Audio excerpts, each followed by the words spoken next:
রাষ্ট্রসংঘ বাংলাদেশ সরকারের এই সিদ্ধান্ত সমালোচনা করেছে। 1800 রোহিঙ্গাকে নির্জন দ্বীপে পাঠালো বাংলাদেশ, মানবাধিকার লঙ্ঘনের অভিযোগ। এ ধরনের একটা নিউজ করছে ভারতীয় একটা বেসরকারি চ্যানেল, যে চ্যানেলের নাম হচ্ছে G24 ঘন্টা। হ্যাঁ, এর আগেও তাদের একটা পত্রিকার মাধ্যমে আমাদের দেশ নিয়ে সমালোচনা করছিল, খয়রাতি বলে তারা আখ্যা দিছিল আমাদের দেশকে। অবশ্যই সেটার জন্য তারা সরিও বলেছে, ক্ষমা চাইছে। পরবর্তীতে তারা আবারও কিন্তু ষড়যন্ত্র চাল বিছিয়েছিল। অর্থাৎ বেশ কয়েকদিন আগে আপনারা জানেন যে ভারতীয় একটা মিডিয়া চ্যানেল তারা হলিউডের কিছু দৃশ্য কাটসিট করে সেগুলো ভাষান্তরের বলে প্রচারণা ব্যাপক আকারে চালিয়েছিল। হ্যাঁ, এই ষড়যন্ত্রের শেষ কোথায় এবং এই ষড়যন্ত্র কোথা থেকে শুরু হয়েছে, এই ষড়যন্ত্র করে তাদের কী লাভ, এটাই জানবো আজকের এই ভিডিওতে। এবার হলিউডের সিনেমার কাটপিস দৃশ্য জোড়া দিয়ে বাংলাদেশ বিরোধী চক্রান্তে নেমেছে ভারতীয় গণমাধ্যম।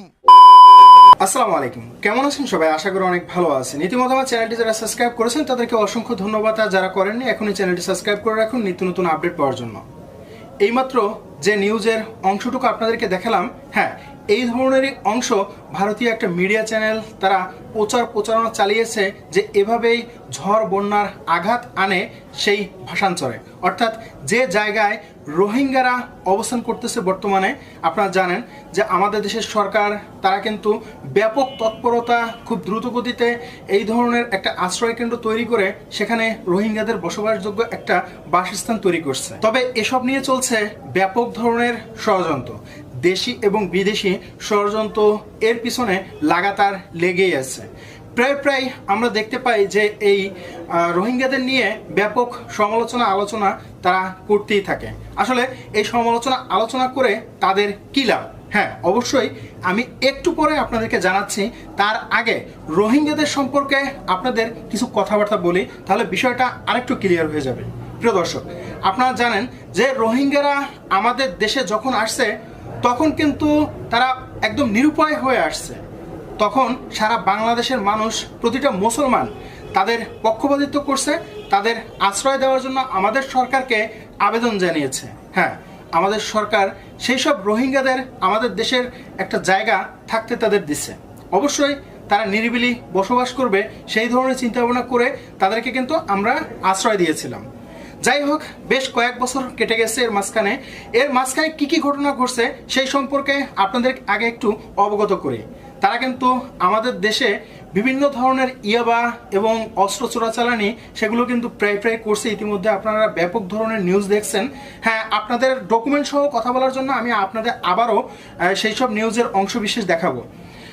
আসলে তারা ইয়াবা, তারা অস্ত্র বা তারা সন্ত্রাসী কার্যকলাপের সাথে যুক্ত ছিল, তারপরেও কিন্তু আমাদের দেশ থেকে তাদেরকে কিন্তু উচ্ছেদ করে দেয়নি, আমাদের দেশ থেকে কিন্তু তাদেরকে তাড়িয়ে দেয়নি।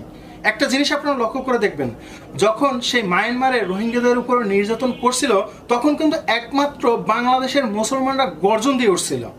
অন্য কোনো দেশের মানুষ কিন্তু তেমন একটা কথা বলছিল না। আমাদের পার্শ্ববর্তী দেশ ভারত, সেখান থেকে তাদের কোনো গুরুত্বই ছিল না। তারাও তো বলতে পারতো যে ভাই তোমরা আমাদের দেশে আসো, আমাদের দেশে অনেক জায়গা আছে, তোমরা সেই সব জায়গায় বসবাস করো। কিন্তু না, তারা কিন্তু ওইসব ধরনের কথা বলে নাই। হ্যাঁ, প্রতিনিয়ত আমাদের দেশের মিডিয়া চ্যানেলগুলো সেই সব অসহায় দরিদ্র মানুষের কথা কিন্তু তুলে ধরছে। হ্যাঁ, এটাই হচ্ছে মানবতা। এবার আসুন, কেন এই কথাগুলো বললাম? এই কথাগুলো বলার একটাই কারণ, সেই সময় তারাও চাইলে তাদের দেশে আশ্রয় দিতে পারতো, কিন্তু না, সেটা তারা করেনি। কারণ তারা জানে যে এইসব রোহিঙ্গাদের আমাদের দেশে আশ্রয় দিলে আমাদের দেশেই সন্ত্রাসী কার্যকলাপ তারা করা শুরু করবে। হ্যাঁ, আসলে সবাইকে আমি উদ্দেশ্য করে বলতেছি না প্রত্যেকটা রোহিঙ্গা যে খারাপ, আমি এমন কোনো কথা বলতেছি না। আসলে 100 জন মানুষের ভিতরে 5 জন হলেও মানুষ কিন্তু খারাপ থাকে, অন্যায় পথে চলে যায়। তাদের অভাব অনটনের কারণে বিভিন্ন অন্যায় কাজগুলো তারা সাপোর্ট করতে থাকে বা করতে থাকে। আসলে বেশ কয়েকদিন আগেও আপনাদের একটা ভিডিও দেখাই, তাহলে বিষয়টা আর একটু ক্লিয়ার হবে। বেশ কয়েকদিন আগেও ইয়াবা সহ ধরা পড়ছে 2টি রোহিঙ্গা। চলুন আমরা সেই ভিডিওটা আগে একটু দেখে আসি। কে তো এই মাথায় এবারে ব্যান্ড লাগাইছো কেন? তোমরা কি বাঙালি না রোহিঙ্গা? খোল বেড়া, তুই এই ইয়াবা বাংলাদেশের ব্যান্ড লাগাইছো যে ইয়াবার থেকে বাঁচবা। খোলো, ইয়াবা কোথায় রাখো? এখানে এবা কোথায়? পকেটে, ব্যাগে? কোথায় এবা? কোথায় সার্চ করছো ওদের? এবা কোথায়? শুধু এইটুকু না, তারা যে ডাকাতি এবং সন্ত্রাসী কার্যকলাপের সাথে যুক্ত আছে সেই সব প্রমাণ করার জন্য আমি আপনাদেরকে কিছু ছবি দেখাচ্ছি। এই যে ছবিগুলো আপনারা দেখতে থাকুন। এই ছবিগুলো হচ্ছে সেই সব রোহিঙ্গাদের।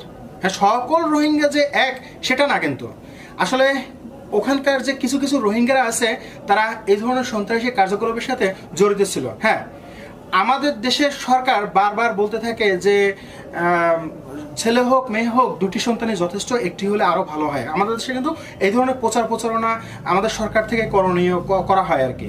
কিন্তু একটা জিনিস আপনারা লক্ষ্য করে দেখবেন, তারা আমাদের দেশে আসার পর তারা তাদের সন্তান গর্ভধারণ এত পরিমাণ বাড়ছে যেটা কল্পনার বাইরে। তারপরেও কিন্তু আমরা সেই সকল সবকিছুই মেনে নিছি। আর মেনে নেওয়ার কারণ হচ্ছে আমাদের ভিতরে মানবিকতা আছে। আমরা আসলে মানুষের ছেলে, আমরা মানুষ বলে মানুষকে আশ্রয় দিছি। আমরা প্রতিটা মানুষেরই দরদ বুঝি। এই সকল রোহিঙ্গাদের যে আমরা আশ্রয় দিছি আমাদের দেশে, এই আমাদের দেশ ছাড়া যদি অন্য কোনো দেশ তাদেরকে আশ্রয় দিত, এতক্ষণে হয়তো সেই দেশের সরকার মাথা খারাপ হয়ে যেত যে এত ধরনের অপকর্ম তারা করছে। তারপরে কিন্তু সবকিছুই আমরা মেনে নিচ্ছি। হ্যাঁ, সবকিছু মেনে নিয়েই তাদের জন্য আমাদের দেশের সরকার আশ্রয় কেন্দ্র তৈরি করছে। একটা জিনিস আপনারা লক্ষ্য করে দেখবেন যে আমাদের দেশের হতদরিদ্র অনেক মানুষ আছে যারা কিনা এখনো রাস্তার উপরে ঘুমায়, শীতের পোশাক ঠিকভাবে পায় না, চর ভেঙে তার বাড়ি ভেসে যায়, অন্য একটা জায়গায় তারা আবারও বাড়ি করে, সেখানেও আবার ভেসে যায়। এভাবে কিন্তু প্রতিনিয়ত চলতেই আছে। তারপরও কিন্তু আমরা কিন্তু রোহিঙ্গাদের একটা থাকার জায়গা দিচ্ছি, অথচ আমাদেরই অনেকেরই থাকার জায়গা এখনো পরিপূর্ণভাবে পূরণ করা হয়নি। তারপরও কিন্তু আমরা মানবিকতার খাতিরে তাদের জন্য আশ্রয় কেন্দ্র তৈরি করছি, তাদের জন্য ওখানে মাদ্রাসা তৈরি করছি, আমরা তাদের জন্য ওখানে স্কুল তৈরি করছি, মসজিদ তৈরি করছি, বিভিন্ন সুযোগ সুবিধা দেওয়ার জন্য যে সকল স্থাপনা লাগে সেগুলো কিন্তু সেখানে অর্থাৎ সেই ভাষাঞ্চরে কিন্তু অবস্থান করা বানানো হয়েছে। প্রিয় দর্শক, এখন যে কথাটি বলতে চাইছিলাম যে তারা এই যে রোহিঙ্গাদের নিয়ে এত সমালোচনা করে, আসলে এত সমালোচনা করার কারণ কি? এই রোহিঙ্গাদের কি আমাদের দেশেও থাকতে দেবে না, নাকি এই রোহিঙ্গাদেরকে পৃথিবী থেকেই সরিয়ে দেওয়ার চেষ্টা? আসলে এসব বিষয়ে কথা বললে অনেক কিছু বলা যায়। প্রিয় ভাইয়েরা, আমরা একটু ফ্ল্যাশব্যাকে চলে যাই, তাহলে বিষয়টা আরেকটু ক্লিয়ার হয়ে যাবে। দয়া করে এখনই কেউ ভিডিওটা ছেড়ে চলে যাবেন না। যখন মায়ানমারে এইসব রোহিঙ্গাদের উপরে অমানসিক নির্যাতন করা হয়েছিল, তখন কিন্তু আমাদের দেশ থেকে অনেকেই প্রতিবাদ করছে, গর্জন দিয়ে কথা বলছে যে তাদের উপরে কেন এভাবে অমানসিক নির্যাতন করা হয়েছিল। হ্যাঁ, আমরা সকলেই তখন কিন্তু রাস্তায় নেমে আন্দোলন করছিলাম। কিন্তু আপনারা একটা জিনিস লক্ষ্য করে দেখবেন, অন্যান্য দেশে তেমন একটা কিন্তু জোরদারভাবে আন্দোলন করা হয় নাই। একমাত্র আমরাই এই রোহিঙ্গাদের আমাদের দেশে আশ্রয় দেওয়ার জন্য এবং তাদের সহযোগিতা করার জন্য সবচাইতে উচ্চতম ভালো অবদান রাখছিলাম। হ্যাঁ, তখন তারাও কিন্তু হাসাহাসি করছিল যে হ্যাঁ, তাদেরকে এভাবেই মারা উচিত, তাদেরকে এটা করা উচিত। আসলে এ ধরনের সমালোচনা তারা অনেক আগে থেকেই করছে, এখনো করতেছে। আমাদের কখনো ভালো চায় নাই, আর আমাদের কখনো ভালো চাইবেও না। হ্যাঁ, আমাদের দেশটা যে উন্নতির দিকে যাচ্ছে, ভালোর দিকে যাচ্ছে, তাদের কিন্তু এটাও সহ্য হচ্ছে না। বেশ কয়েকদিন আগেও তাদের এই বিষয়ে একটা নিউজ চলে আসছে যে ভারতকে ছাড়িয়ে যাচ্ছে বাংলাদেশ।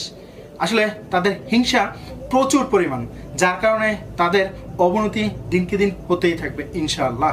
আপনারা যদি আমার কথায় একমত হয়ে থাকেন, দয়া করে কমেন্ট বক্সে লিখবেন। ভিডিওটি ভালো লাগুক আর না লাগুক, লাইক দিন, শেয়ার করুন। আর আপনি যদি নতুন হয়ে থাকেন, প্লিজ সাবস্ক্রাইব করে পাশে থাকা বেল আইকনটা অন করে রাখবেন নিত্য নতুন আপডেট পাওয়ার জন্য। আসসালামু আলাইকুম।